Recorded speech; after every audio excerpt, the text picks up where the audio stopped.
In this video we're going to start a new topic of vectors at higher, and this topic was previously covered in National 5, so at this stage we're just going to revise all of the content that you should remember from National 5, and maybe you need a wee bit of revision on that.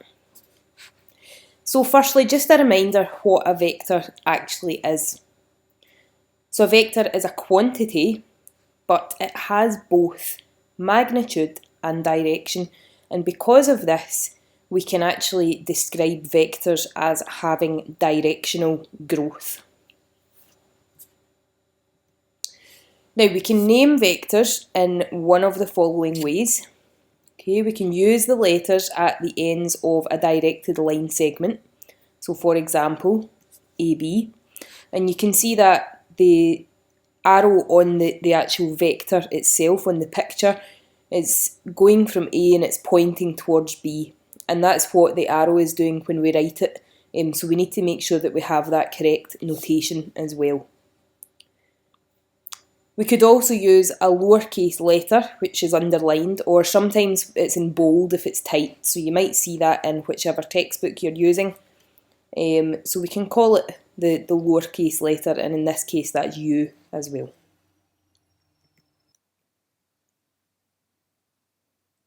So let's look now at the components of a vector.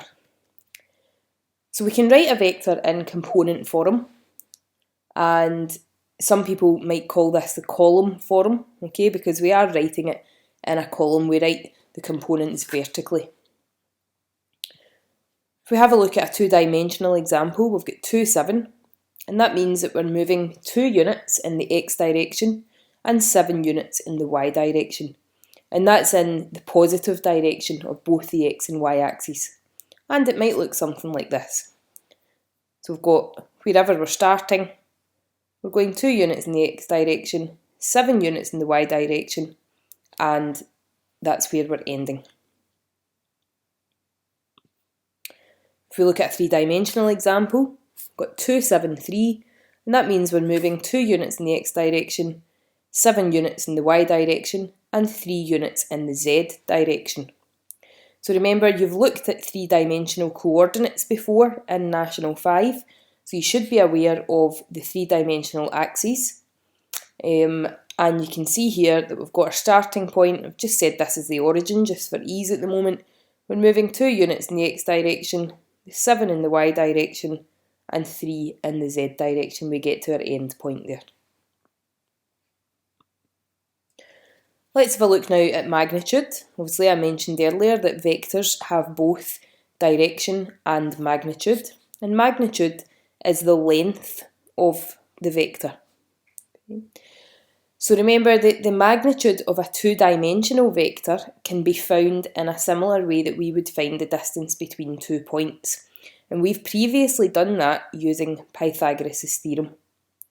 So if we've got the vector u, which has components AB, then the magnitude of u, and remember this is how we write the magnitude, we use the symbol for the modulus, the magnitude of u is equal to the square root of a squared plus b squared. Now, we can then develop that further into for our 3D vectors. So if we had vector u equals ABC, then the magnitude of u is the square root of a squared plus b squared plus c squared. Likewise, if we had a 4-dimensional vector, 5 dimensions, whatever it may be, we can continue that pattern, okay? So it's a development of Pythagoras' theorem in a sense. Now, when vectors are equal to each other, that means that they have the same magnitude and direction, and that is the same directional growth. Okay, so if we just look here, I've got a picture of vectors u, v and w, and hopefully you can see that they are all equal to each other. They all have the same length, and they are all pointing in the same direction. And just having drawn that on as 2D pictures just now, you can tell that because they've all got the same angle, if you like, they're all sitting at the same angle. And if they have the same magnitude and direction, then it means that all of their components are equal. So if ABC is equal to PQR, then that means that A must be equal to P, B is equal to Q, and C is equal to R. And conversely, if all of the components of the vectors are equal, then the vectors have the same magnitude and direction. So it works both ways. Now we'll have a quick revision of additive properties of vectors. So we know that vectors have got directional growth. So when we add vectors together, it means we are accumulating the growth contained in several vectors. So let's look at what that actually means. So if we've got vector u, 8, negative 2, 0, and vector v, 4, 6, negative 3, then u plus v is 8, negative 2, 0, plus 4, 6, negative 3. And adding each of the components together, so our x components, that will give us 12, our y components will give us 4, z components will give us negative 3. We've got 12, 4, negative 3.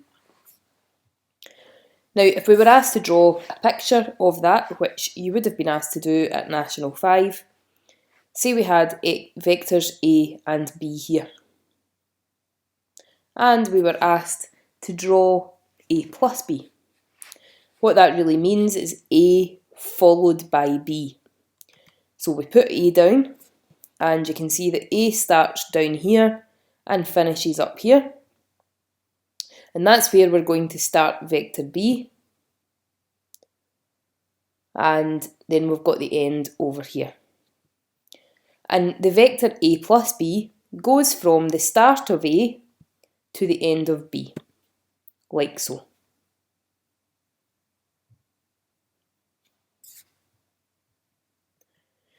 Now, this time if we subtract our vectors, so we've got u and v again here, well, u minus v is 8, negative 2, 0, minus 4, 6, negative 3. And the difference between our x, y and z components then, we find those differences and we get 4, negative 8, 3. Looking at the picture of that, so we've got vectors A and B again here. And if we want to draw A minus B, well, using additive properties, A minus B is the same as A plus negative B. So negative B then, well, it's similar to vector B, but it has a different direction. Same magnitude, but different direction. So we've got vector A, and we then follow that on with the vector negative B. And remember, that will mean that A plus negative B goes from the start of vector A to the end of vector negative B, like so.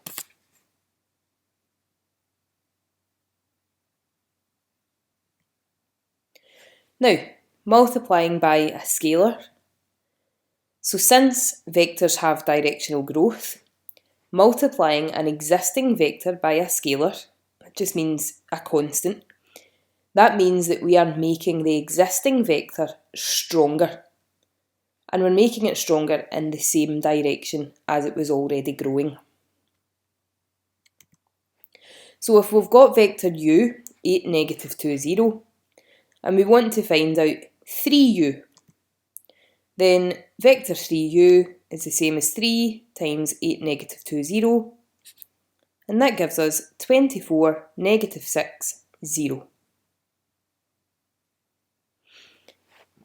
If we look at a picture of multiplying a vector by a scalar, here is vector A, and if I want to draw 2A, it's got the same direction, but the magnitude has been doubled.